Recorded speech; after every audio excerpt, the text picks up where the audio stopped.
Hola, ¿qué tal? Paz y bien, ¿cómo están ustedes? En el podcast de la semana, la pregunta es, ¿cómo puedo ser testigo de Jesús en estos tiempos oscuros, difíciles? Ser testigo de Jesús, o sea, algo más que un miembro de su club, digamos así, ¿no? Un miembro de alguien de su club, de alguien que ha burguesado, que está dentro de una estructura fosilizada, llámese parroquial, de movimiento, de ministerio, de colegio católico, de universidad católica. A ver, testigo de Jesús con toda la profecía y la audacia para responder los desafíos terribles, tremendos de estos tiempos que estamos viviendo, ¿no? Y no responder simplemente como un alegre inconsciente, como responde la masa, lo que es cholulo, frívolo, superficial, como responden los medios masivos de televisión. Ser testigo de Jesús, vos y yo bautizados, es mucho más que haber oído el nombre de Jesús. Incluso es mucho más que haber asistido alguna vez o asistir a una iglesia donde se predique el nombre de Jesús. Ser testigo de Jesús no es crear un nuevo mensaje o nuevas experiencias o haber tenido experiencias, digamos así, pseudomísticas, muy apreciadas por el mundo de la farándula, ¿no? Ser testigo de Jesús es conocerle para luego dar testimonio de Él al mundo, lo cual solo puede lograrse con la ayuda del Consolador, o sea, de la Rúa Santa, o sea, del Espíritu Santo, Dios. Por ello, ser testigo de Jesús conlleva tres aspectos completamente necesarios para todo bautizado, para todo cristiano, para todo discípulo del Maestro. Conocerlo en primer lugar, tener una experiencia de Él renovada día a día. Segundo, dar testimonio de Él. Tercero, tener el Espíritu Santo. ¿Qué es conocer a Jesús? Nadie puede ser testigo de Jesús si antes no ha tenido un encuentro personal con Él, una experiencia de su presencia, de su persona viva, que me ha tocado hondamente y ha transformado todo mi ser, mi quehacer, mi proyecto de vida, mi historia, mi pasado, mi presente, mi futuro. Por definición, un testigo es alguien que ha visto y ha oído de primera mano acerca de algo de lo cual tiene conocimiento. Por ello, para ser testigo de Jesús, ante todo hay que tener un encuentro personal con Él. ¿Y qué es un encuentro con Jesús? Porque por ahí lo confundimos fácilmente. No, porque hice un retiro, hice un cursillo, hice un seminario de vida, hice una convivencia con Dios, no sé, tuve una experiencia en un tal santuario mariano. Desde niño recuerdo haber escuchado con mucha frecuencia el nombre Jesús. Durante muchos años asistí todos los domingos a la iglesia, ¿no? Pero sin embargo, no había tenido nunca un encuentro con Jesús. ¿Cuánta gente me lo ha dicho? ¿Sabe, padre? Yo hice toda mi primaria, mi secundaria en colegios católicos. Incluso ya estoy podrido de ir a misa porque cuando yo iba al colegio teníamos que ir todos los días a misa. Así que más católico que yo no hay. Y sin embargo, esa misma gente es la que no sabe comunicarse con el maestro. Ni siquiera ha intentado comunicarse con él, ya que lo único que sabe hacer es repetir palabras que creía iban dirigidas a Jesús, formulismos, prácticas, devociones, un montón de devociones, ritos, pero ritos vacíos. Incluso hay gente que se arrodilla, hace peregrinaciones, muy devotos de las devociones marianas, pero no hay una relación personal estrecha, profunda con Jesús vivo. Hay mucho mecánico y cuando no, por desgracia, mucho de superstición, de pensamiento mágico.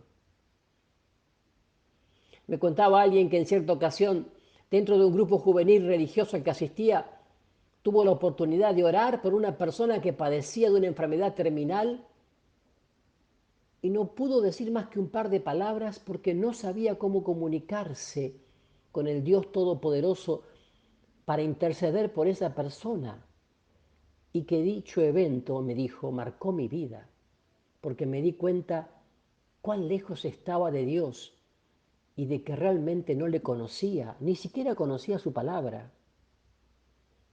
Conocer a Jesús va mucho más que el solo hecho de saber que Él existe, que Él está, ahí está el flaco, ahí está el barba, ahí está el que dio mi vida, el que dio su vida por mí. Santiago dice que tú crees que Dios es uno, bien haces. También los demonios lo creen y tiemblan. Santiago capítulo 2 versículo 19. Un encuentro con Jesús es haber experimentado un nuevo nacimiento por haber creído en su obra redentora. Es haber experimentado un cambio de rumbo en la vida. Es interesante notar en las Escrituras que antes de la resurrección los discípulos del Señor anduvieron mucho tiempo con Él y sin embargo no habían tenido un encuentro con Jesús porque aún no estaban dispuestos a vivir y a morir por Jesús.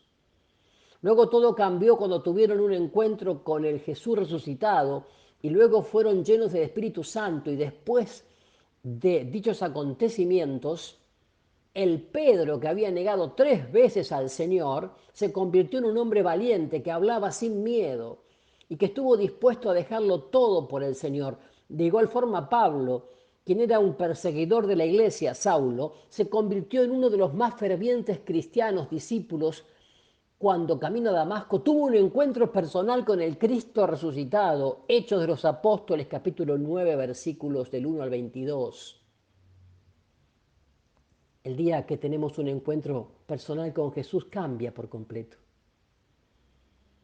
Me contaba alguien que el día que tuvo un encuentro con Él hizo una simple oración sin imaginarse que por eso podrían influir tanto el resto de su existencia.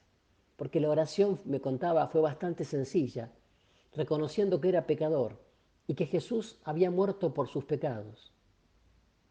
Dice, no vi que los cielos se abrieran, ni que tampoco cayeran fuego del cielo, que volaran los ángeles, o que yo fuera levitado en alto, o que mi corazón fuera a estallar, o que derramara lágrimas, o que no sé, o que me llenara de calor todo el cuerpo. No, no, no, dijo, me dijo, pero sin embargo, ya nunca más fui el mismo a partir de aquel día. A los pocos días me encontré con una gran sed de conocer más de Jesús. Por primera vez abrí la Biblia, no por obligación de leerla, sino por el deseo ferviente de conocer más del Señor. A partir del momento en que reconocí mi posición como pecador, me fui paulatinamente convirtiendo en un testigo de Jesús. Ahora puedo decir que conozco a Jesús y que sé de primera mano todo lo que Él puede hacer en la vida de una persona. Ahora, no solo sé que Jesús fue un personaje histórico, sino que también mi vida entera gira en torno a Él. Lo primero que Jesús hizo en mi vida fue enderezar mi rumbo, lo cual sin duda ha generado grandes bendiciones materiales que jamás esperé recibir, pero eso ha sido secundario comparado con la gran plenitud espiritual que ahora tengo, porque ya no camino sin rumbo, me dice. Ahora tengo un propósito por el cual vivir. Ahora sé por qué estoy en este mundo y para qué.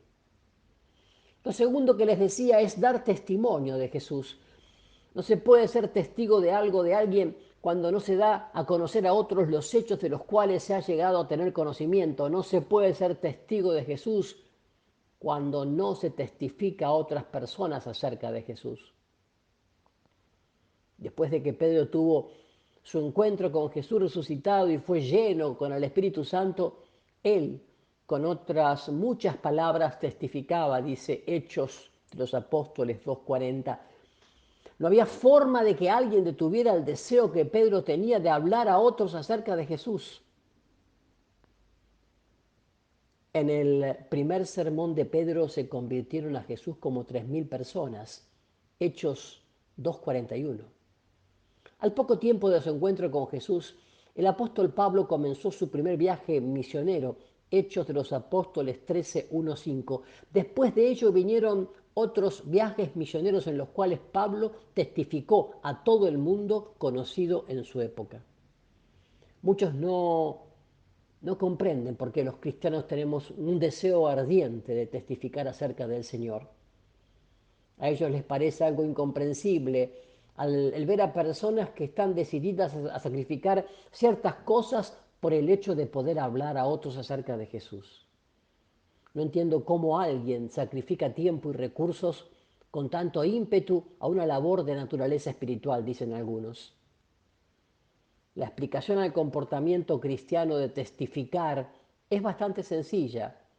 El encuentro con Jesús ha tenido un impacto tal que hace germinar de lo más profundo del ser la necesidad de contar a otros acerca de la experiencia vivida, pues es algo sin precedentes e inigualable en la vida del ser humano. En cierta ocasión los fariseos le pidieron a Jesús que callara a sus discípulos, a lo cual él les respondió que si ellos callaban, las piedras gritarían. Lucas 19, 39, 40. Y en tercer lugar les decía, tener el Espíritu Santo. Jesús les dijo a sus discípulos antes de su ascensión en Hechos 1:8, pero recibirán poder cuando hayan venido sobre ustedes el Espíritu Santo y serán mis testigos en Jerusalén, en toda Judea, en Samaria y hasta los confines de la tierra. No se puede ser testigo de Jesús sin haber recibido el Espíritu Santo. Jesús dijo que como efecto de haber recibido el Espíritu Santo, los discípulos serían testigos de él. Jesús sabía que ellos por sí solos no podrían hacer nada efectivo para el reino de Dios. Sin el empoderamiento del Espíritu Santo, los testigos de Jesús nunca habrían llegado hasta lo último de la tierra. El cristianismo sin el Espíritu Santo no es más que una filosofía, una teoría, una doctrina. Pero gracias a la bendita venida del Espíritu Santo, la Rúa Santa, el Evangelio es poder de Dios para salvación a todo aquel que cree. Romanos 1:16. Ven Espíritu Santo, ven Rúa Santa, ven a través de la poderosa intercesión del corazón inmaculado de María.